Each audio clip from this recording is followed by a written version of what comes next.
إنما التوبة على الله للذين يعملون السوء بجهالة ثم يتوبون من قريب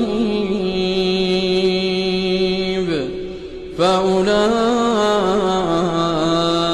يتوب الله عليهم وكان الله عليما حكيما. وليست التوبة للذين يعملون السيئات حتى إذا حضر أحدهم الموت قال إني تبت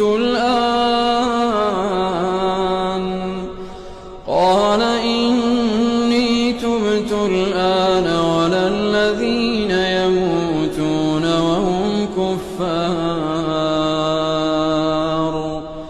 أولئك